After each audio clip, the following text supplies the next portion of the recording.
Hey guys, wanted to go ahead and continue the tier list. This will now be for dynamic microphones as well as handheld condenser microphones. And what I'm going to do is I'm going to rank it on these categories. Basically, I love it, I like it, it's okay, I dislike it, I hate it, and it cannot be fairly compared. So I want to give you two disclaimers which are very important. The first is I'm going to be very brief on these reviews. But if you'd like to know how they sound like, as well as more extended commentary, check out the video called A Very Long Mic Shootout, where I actually go in more detail and you can actually hear the microphones and my thoughts about it. The second thing, and I think this is important, like very important, of the different classes of microphones, these are my least favorite. The problem with dynamic microphones is that they tend to be quite bulky, quite heavy. And because of that, there are very few that I actually love, but just keep that in mind. And yeah, let's get right into it. Okay, so the first is the Blue Encore 200. So this microphone, I used to like it a lot. It is a blue microphone, which is hard to find. This is discontinued. This is kind of a V-shaped sound to it, like a very prominent V-shaped sound to it compared to any other. And the technology in here is unique. I believe it's like a weird condenser or a weird dynamic. It's very interesting technology in here. But I would say sonically, it doesn't do the best with my voice, right? So I would actually rank it as it's okay, but it's not my cup of tea. Like I wouldn't reach for this. I wouldn't pay for this if I had to, right? But I keep this for data purposes or for reference purposes. So yeah, that's that. This is the Fifine AM8. I would say, as a USB microphone, I would rank this high. But as a dynamic, it's okay. This is average. Like below, actually, no, I would actually say I dislike it as a dynamic microphone because I'm comparing it with these guys right here. When you compare this to USB microphones, it's considered good as a USB microphone. But when you're comparing against the top dogs, nah, so I would say I dislike it in here. So that's my thoughts regarding the Fifine AM8. It doesn't match up to these guys. Okay, this is the Shure this is the Fifine K688. So for me, I actually like the K688 better than the AM8, but still, I would say, it's kind of tricky because, okay, this is actually true. If you get the Shure SM7B windscreen, I'm talking about the Shure SM7B windscreen and not the default one, because the default one they have is this one. This one actually, when you use the Shure SM7B windscreen, it sounds a lot better. Now, it doesn't go on there flush, but it sounds much better. So I say if you have the Fifine K688, go get I think it's like $12 to buy the SM7B windscreen. It sounds a lot better. You know why? Because it still will block plosives, but it actually is thinner. And so because it's thinner, it's not as woolly sounding. So it actually, like I said, it's not a flush. It's not as flush, but it actually sounds sonically so much better. So what I will say is, if you stick with the original windscreen, I would say I dislike it. It's a little bit too woolly. But if you swap to this one right here, I would actually say, it's good. It's not just okay. It's actually good. I would say I like it. It's actually, you need to try it out. It's really good. It's actually a pretty tremendous improvement sonically. So that's my 2 cents. Okay. The next microphone is the Samson Q2U. As a dynamic microphone, I hate it. I don't like the way it sounds. This is in my opinion, dog tier compared to the rest of these microphones. But as a USB microphone, I would say it's kind of average. But as a dynamic, this guy is not in the same league, in my opinion. This is the Fifine K669D. I dislike it. A little bit too bright slanted for me. And vocals sound very thin and unnatural to me for some reason, so I don't really like it. This is the Rode M2. I like this actually. This sounds really good. I really, really like the sound of this microphone. I like it. I don't love it though, but I like it. Like I said, this category of microphones, it's hard for me to love it because I just find the nature of it a little bit bulky. You know what I mean? Speaking of bulky, let's talk about the big dog. This is the RE20. Sonically, I think this sounds awesome. But I hate how freaking bulky this thing is, and you have to get a particular stand for it. So realistically, I'm talking realistically in terms of actual application and practicality, I never use this microphone because why would I deal with something this big and bulky when I have microphones that are this small that sound just as good? You know what I mean? So sonically, I think the RE20 is goated. It sounds really freaking good, but practicality, I really don't like it. So I'm going to actually put this in the category of I like it, but I think sonically it sounds great. Okay, here is the Audio Technica Pro 61. I remember thinking it's okay and I like it. That's my 2 cents. It's okay. Like it's decent. You know what I mean? So that's and it's very affordable from what I recall. So this is a recent acquisition, so my thoughts may change over time, but overall my impressions are like it's pretty decent. This is the XM8500. Cannot be fairly compared, and I'll tell you why. This is a $20 microphone, okay? And this is $20, okay? And this microphone has no business being $20. And in my opinion, for 99.999% of people that are using Discord or using on YouTube or streaming, like you use this and, you pop on one of these, dude, and you have an interface that can power it, you are good to go. You're done. Like you don't need anything more than this. This is good to go. It sounds good enough, and you're going to sound better than every damn person that just uses those tiny little microphones and in a fucking bathroomy room and they sound like shit and they don't know they sound like crap. You know what I mean? This sounds better than all that. But this can't be fairly compared because, is it fair to compare an RE20 to this? I don't think it can be fairly compared. So I'm going to put cannot be fairly compared, but I think this is a beast of a microphone at $20. Now, this ain't perfect. This sounds grainy. This sounds low detailed. This sounds a little muffled. It's not the best sounding microphone, and I strongly recommend using a windscreen with this microphone. But, you could do a lot worse for $20. So again, cannot be fairly compared. This is the Shure SM57. Oof, I am going to make some people very angry today. This is one of the most lauded microphones out there. I don't like it. You know why? It's so bad with plosives. It's terrible with plosives. You need to have really exceptional microphone technique, and I envy the people who use this with nothing, with no pop filter. You need to have really good microphone technique. Even when you pop up one of these, right? You're still going to get a crap ton of plosives on it. Now, sonically, I think it sounds pretty good. You know what I mean? So here's my thoughts. It's a weird category because I hate the plosives on it. I would say sonically, it sounds very good.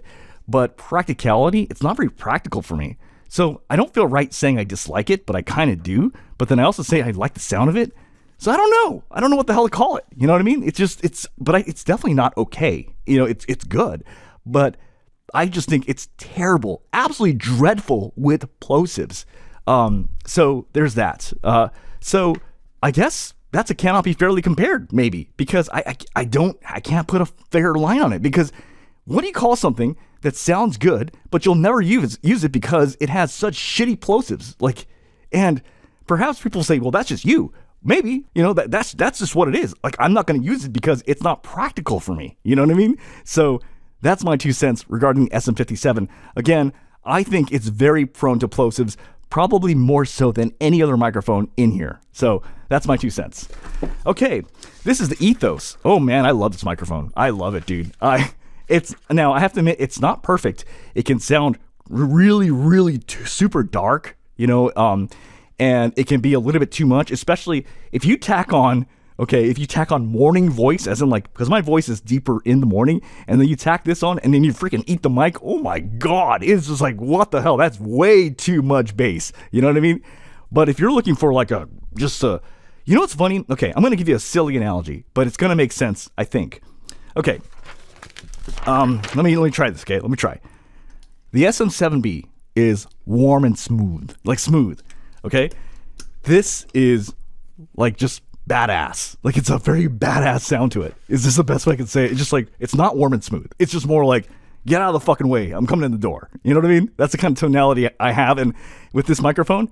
And it's not just me. I noticed this as podcasters too. When he was using this microphone, I even wrote in the comments, I said, dude, that's that sounds badass. You know what I mean? I didn't exactly say those words, but I think I said was, you sound really, really masculine or something like that, which I basically was saying it makes you sound badass. So that's my thoughts regarding the Ethos. I know I'm using very simple terms, but you'll get it when you get it, or if you don't get it. Okay, this is the KMS, Neumann KMS 105. I love this microphone. I freaking love it. I love the way this sounds. So this is an entirely different vibe. This one's more aggressive and more like just like really super deep.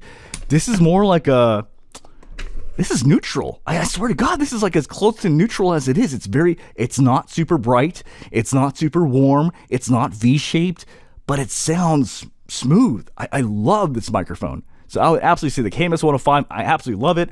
Do I use it? No. You know, like in terms of actual applicability, I almost never use this. I'm always using either shotgun microphone or a condenser microphone, but I love the way this sounds. So that's my 2 cents regarding that. This is the Miktek T89. I like this microphone. In fact, I borderline love it. This is a discontinued microphone. I find that it's a very unique sound. I dig it. I like the way it sounds. I would say I love it, actually, if I had to be honest. But it's one of those microphones I can't recommend to people because it's kind of a blind buy, but I like the way it sounds on me. Okay, this is the Fifine Amplitank something that I bought more recently. This is actually pretty good, honestly, and here's why. Now, what I don't like about this microphone is that it's heavy as hell. It's really, really heavy. But, you know, there are switches on the back, but these switches are actually good. And the reason I say that is because the Shure SM7B has switches, but many of these sound bad, and you want to stick to flat mode, for me personally. But these drastically change the sound, and all of them actually are flattering in a different way. So this is actually, in a way, kind of like 4 different microphones at once. It's a lot of versatility. And I was actually pleasantly surprised because I wasn't thinking Fifine would be good. And shout out to Bart coming at you yet again with the microphone that you're seeing on pretty much everybody's arm and everybody's stand. You know, obscure mics. He's like, dude, you need to go get that freaking Fifine Amplitank. That's a bet. And you know, I agree. This is a better microphone than the Fifine K688. This is a better microphone than the Fifine AM8. So if you're going to go the XLR route, this is definitely a microphone you should check out. It sounds really good. I like it. I dig it. It's not long enough where I would say I love it, but I would definitely say I like it a lot. You know what I mean? And more tests are needed because I recently got this. Okay. This is the SEV7 Myles Kennedy edition. I like it. So this is basically, if you want something like a Shure SM7B sound that's not as bulky and heavy as an SM7B, that's not as expensive as an SM7B, check out the Myles Kennedy edition. It might get you about 80% there, and that might be just good enough. You know what I mean? I like it. I like the sound of this. Okay, Shure SM7B. Okay, so this is a weird category. Sonically, I love the way this sounds. And when I pair this with the Volt 276, I like the way it sounds. But this is so damn bulky for me. So I never use it because it's just so bulky and it's just so, I don't know. I just find it's not something I would personally turn to. So it's this weird thing where, like, sonically, I think it sounds great, but practicality-wise, just dynamic mics in general, they're so big and bulky and they take up so much real estate. I just feel like I would put it as I like it. You know what I mean? I don't love it. But like I said, and I said this a few times, this video and this category is different because I dislike many of the bulky sizes of these microphones. I mean, dude, give me a freaking shotgun mic any day. You know what I mean? Those are like these, like, or give me a pencil mic that's like this small. I'd take that any day. You know what I mean? Okay. This is the SE V2. I like this microphone. I remember, like, this is a good sounding microphone. The only thing is the handling noise, but if you can figure out some way to get it on there nice and clean, it's good. But the problem is, even though it's cheap, like, it is cheap, it's sort of like, it's hard to say, but it's like you're cheap, but then, like, there's a lot of other pretty cheap microphones that are good too. You know what I mean? So, but it's pretty damn cheap. I think I got this for like 69 bucks. I would say I like it. So there's that. Okay. Shure SM58. Oh my God. Here's where everyone's just going to get all frustrated and angry. Like, this guy's an idiot. This guy's a troll. You know what I mean? And they'll start posting on Discord, this guy's an idiot. I hate this microphone, dude. I genuinely hate this microphone. This sounds grainy on my voice. Never in my fucking life do I ever say, oh my God, I sound so freaking good on an SM58. No, I listen to the track and I'm like, am I hearing this right? I hate this microphone. I don't like the way it sounds. You know, it's grainy sounding, low detail, muffled, dark, in a bad way. You know when people say it sounds like an SM7? No, the SM7B sounds way better than this microphone. This microphone, to me, for my voice, sounds like trash. I don't like. No, I have a real one too. This is because I had a fake one before. No, this is the real one. Even with the real one, it sounds grainy. And I'm going to say another hot take. That's going to make everybody angry. Dude, I don't care. Nobody sounds good on an SM58. Like, I don't think so. At least when I look at Mike Shoothouse, I'm just like, God, that's so grainy sounding. Anyway, that's my 2 cents. Moving on. Okay, so here is the Lewitt MTP 550DM. This is one of very, very few super bright microphones I have that are in this format. You know, it's kind of in line with Lewitt. They like to make bright stuff. So I feel like if you have a deeper voice and you kind of want to, like something that sounds like an LCT 440 pure, that's like this, here you go. MTP 550, get that. I dislike it for my voice, but I could see it being really great for someone who has a deeper voice. SEV7. I love it, man. I dig it. You know, it's not the best sounding microphone, but it's sure as hell at the same price. Okay. This sounds to me better than this at the same price. You know what I mean? I feel like it's not as muffled, not as low detailed. It's tuned better. It works better for my voice. It's smoother. I like it. I dig it. All right. Finally, the blue Sona. Dude, I dig this microphone. I like it. First of all, I think the design looks sick. I saw this actually in an EDC channel, and I was like, dude, that looks sick. Sonically, this sounds pretty good. I would say it's about on par, give or take, with like an SM7B, like 90% of an SM7B. I still feel like the SM7B sounds a little bit better, but it's still pretty damn good. But I think design-wise, it looks sick and white. I like it. You know what I mean? So I kind of like it, you know? So I'd say I like it. So yeah, like I said, I don't really love many mics in this category, so take it for what it is. But yeah, you guys have a great day. Goodbye.